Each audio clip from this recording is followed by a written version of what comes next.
本有可能改變你一生嘅書。想知道係咩就記得睇落去啦。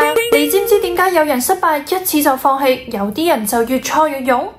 點解叻仔叻女會容易一蹶不振？點解微軟 CEO 話我唔請完美嘅人，只係請肯學嘅人？答案就藏咗喺呢一本全球瘋傳嘅心理學神書 Mindset: The New Psychology of Success。Hello， 歡迎大家收睇 CC 嘅 channel 啊！今次又嚟到好書分享嘅第2集啦。喺開始之前，簡單介紹下自己先。我係 CC， 一個愛生活、愛閱讀嘅00後，希望透過平台同大家分享生活、知識、旅遊同埋食評等等。記得 subscribe 我嘅 channel 同埋其他 social media 啦。今日要同大家分享一本超級影響我人生嘅書 Mindset: The New Psychology of Success。作者係史丹福心理學家 Carol Dweck， 用咗幾十年嚟研究，發現成功嘅人士同埋普通人最大嘅分別，唔係天分，唔係運氣，而係心態。呢本書教識我點解有人遇到挫折會放棄，有人反而越戰越勇呢？點解有啲父母讚個仔係叻仔，反而係害咗佢呢？仲有點解公司嘅文化可以決定企業嘅生死？今日就用10分鐘同你拆解成長型心態嘅秘密啦。Carol Dweck 提出，人嘅心態主要分為2種。第一種固定型心態 （Fixed Mindset）， 相信能力係天生嘅，能力係改唔到。譬如啦，考試肥佬咗就覺得自己好蠢，俾人哋批評就會嬲爆。Oh God, please no, no！ 同埋好驚挑戰，因為怕失敗啊。而第2種就係成長型心態 （Growth Mindset）， 相信能力係可以靠努力、靠學習去進步嘅。例如啦，一個學渣變學霸嘅人，通常都唔係突然開竅，而係慢慢累積㗎。作者咧曾經就做過一個好經典嘅實驗，叫一班學生解難題，分別分為 A 組同埋 B 組。解完難題之後讚 A 組你好聰明啊，然之後讚 B 組你好努力啊。結果係點呢？俾人稱讚聰明嘅 A 組之後就揀啲更加容易嘅題目，因為佢哋好怕失敗，會顯得自己唔叻啊。而俾人讚好努力嘅 B 組更加願意挑戰高難度嘅任務啊。所以你點睇自己就決定你行到幾遠啦。而呢2種 mindset 點樣直接影響我哋嘅生活，同埋可以點樣應用喺唔同嘅場合呢？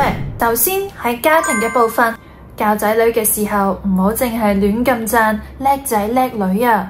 好多父母都成日話我個仔好聰明㗎，唔溫習考試都成日攞到 A。 Carol Dweck 就話咁樣反而培養咗佢一個固定型嘅心態。我喺父母心目中係個叻仔叻女，我就要一路 keep 住呢個名啦。佢好難會跳出框框去做其他嘅嘢，正係因為佢哋喺父母嘅心目中係叻仔叻女，所以佢哋都唔希望冇咗呢一個稱呼，成日都好怕失敗，唔敢去挑戰新嘅事物。又或者係成績唔好嘅時候，佢哋就好可能會 blame 自己，覺得自己已經唔係父母心目中嘅叻仔叻女，變咗個蠢材啊！仔女好多時嘅固定型心態就係俾父母嘅呢啲標籤而形成噶啦。如果想培養仔女嘅 growth mindset 成長性嘅思維，正確嘅做法係讚嘅方法同埋過程。譬如我見到你好認真咁樣溫習啊，呢個態度真係好重要噶。或者係仔仔，我好欣賞你咁勤力咁努力啊。喺職場上面可以參考 Google 同埋 Microsoft， 點解呢2間公司會咁成功呢？成長型心態嘅公司係會鼓勵員工去試錯去學習，而相反固定型心態嘅公司就會好怕孭鑊，永遠都唔敢創新啊。作者就提到微軟嘅 CEO Satya Nadella 就係靠推廣成長型嘅心態去救翻間公司嘅。想要打破固定型文化，就要從知識壟斷去到學習一切啦。Nadella 2014年上任嘅時候咧 ，Microsoft 嘅內部充斥住固定型文化啦，咁部門咧就各自為政啦，員工咧隱瞞知識去鞏固自己嘅地位啦。係嗰種我知你唔知就等於我贏咗啦，咁同埋佢哋嘅績效考核咧係強調佢哋嘅個人英雄主義，失敗咧就會被視為侮辱噶啦。Nadella 當時就提出咗 Learn it all 嘅口號，而取代過去 Know it all 嘅口號，強調持續學習係比而家有嘅能力更加重要噶。好啦，講下喺學校嘅應用先，由學渣變到去學霸嘅秘密。書入邊咧有一個案例，就係一班俾人標籤咗成績差嘅學生，因為老師改用咗成長型嘅思維去教，結果咧就可以令到佢哋成績大躍進。譬如其中一個思維就係未做到係唔等於失敗㗎，暫時性嘅未做到只係佢哋未學識啫。除咗成績大躍進之餘，關鍵仲可以改變到佢哋對努力嘅睇法。除咗呢一啲喺學校、家庭同埋職場上面可以用到嘅成長型思維，我哋私底下拍拖、交友都有用㗎。成長型嘅思維可以教大家點樣去面對衝突。固定型心態嘅人就會覺得佢唔改就係唔愛我，而成長型心態嘅人就會諗，我哋其實可以學習下一齊點樣溝通㗎。所以喺平時嘅關係入邊，關係好唔好係睇下你相唔相信對方可以改變啊。唔知大家又有冇試過心態嘅改變，令到件事嘅結果完全唔一樣呢？ comment 話俾我知啊！而點樣可以培養到成長型嘅心態呢？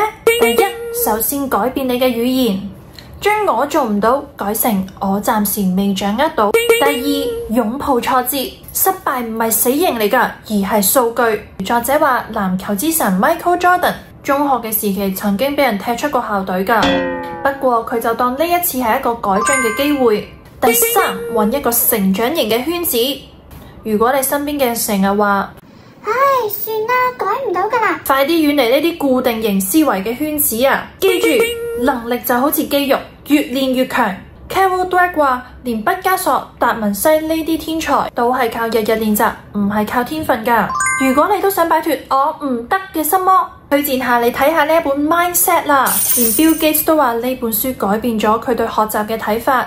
中意呢集嘅內容，記得 subscribe、like and share 啊，同埋記得撳個知識小鈴鐺，下次分享好書嘅時候，你就會第一個時候收到通知㗎啦。我哋下集再見啦，拜拜。